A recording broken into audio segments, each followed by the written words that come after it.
Hello creatives, welcome to the Autonomous Prime YouTube channel. I am Kris McDermott, coming to you from sunny South Florida, and I am here to talk to you today about speed painting for live art performances, or if you're trying to crank out multiple paintings in a little bit of time. When you think about speed more, you think, oh well, aren't I sacrificing the quality of my artwork a little by pushing the speed? Yes, you are, but you know, with a couple tricks you can make higher quality artwork in a little bit of time. The very first thing, I've noticed this with all speed painters, is we use black canvases. Why do we do this? Because you don't have to go in and put black lines in after you're done with your painting if you're going to use black lines. So on Maynard here, you can see the eyebrows and all the eye lines and stuff. That's canvas, that's not black paint. That's going to cut your time in half. Secondly, trace whatever image you want onto your black canvas. And what this is going to do is give you a guideline for your hands to not think about so much the design, but think about your technique. And you know, you practice this over, it's basically training wheels. You practice this over and over again, and eventually it's going to embed into your brain, and you're going to be able to eventually break free of having to trace your images onto your canvas. In another YouTube video, I will explain how to do these tracings. One video will be with a projector, the other video will be as if you don't have those fancy equipment right from the beginning, from scratch. Brushes, you don't want to use hog's hair brush because they're stiff, they have a lot of spring to them, and they can put a lot of paint on a canvas in a little bit of time. Softer brushes are kind of a pain in the ass because they have a lot of give to them. You have to sit there and slowly feather out the paint more, and for speed, they don't work for me. They might for you, I don't know, see what works best. You're going to want to arrange your paintbrushes in a way that you know which brush you're going to need next. This is going to be predetermined. So if you use white, you already know ahead of time this is going to be your white. You know, put your white down, then your red brush, and that way you can just grab them. You don't have to think about it and sit there and fumble around, oh, which one do I need? Same thing with your paints. You're going to want them laid out in order of which you're going to use them. I like to go left to right. Lastly, practice. Practice, practice, practice. There is no amount of YouTube videos that you can watch to be able to achieve this. You're going to have to get out there, get your hands dirty, and just do it over and over again. Let's go outside and start painting. So here we have our workspace. First thing we need to talk about is mess control. You're going to be making a big mess because you're going to be swinging your arms around. You're trying to get this painting done as fast as you can. Another thing, you want big canvas because especially if you're doing a performance, the people in the back of the room can see what you're doing. I mean, if you're doing a speed painting that's only this big, that's not really all that impressive, so you got to blow these things up. It's good to have a bench that is close to waist level, so you do as little bending over as you possibly can. If you keep bending over to the ground and dip your paints, I mean, you're wasting a couple extra seconds every time you do that, so it's good to have all your tools within arm's reach. And again, I have my paints in the order that I'm going to use them. This is only going to be a two-color painting.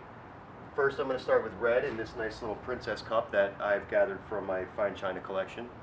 Then we have white here, and it's good to use big containers because you can quickly dip your brushes in there without trying to, you know, accurately pinpoint little tiny palette cups.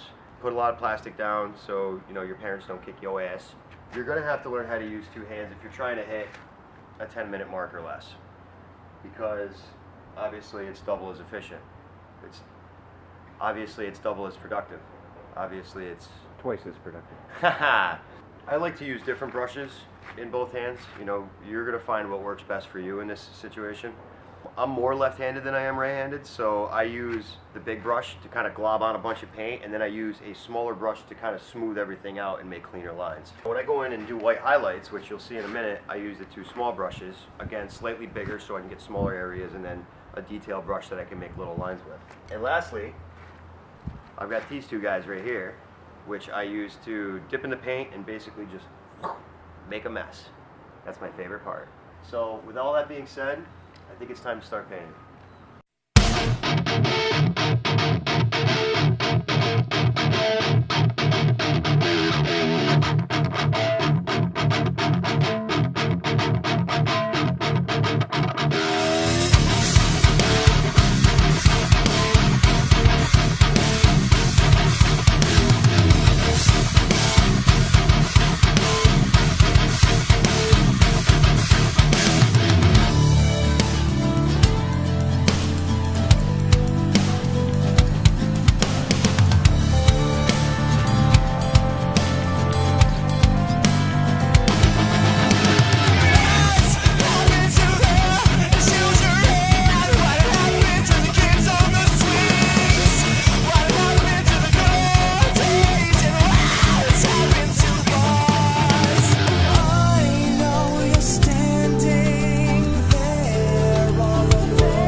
so. When I first started this painting, it was an hour and 15 minutes. So through practicing the same piece, I've crunched it down, you know, and now I kind of memorize the design a little bit, and it's definitely helped me break down my time. And this just keeps going back to more and more practice, the faster you get. I want to thank you for watching. I hope that this video was informative. I hope that you've taken something out of it that will help you start slamming some paintings out. If you like this video, please like it, and don't forget to subscribe below. And thank you for coming.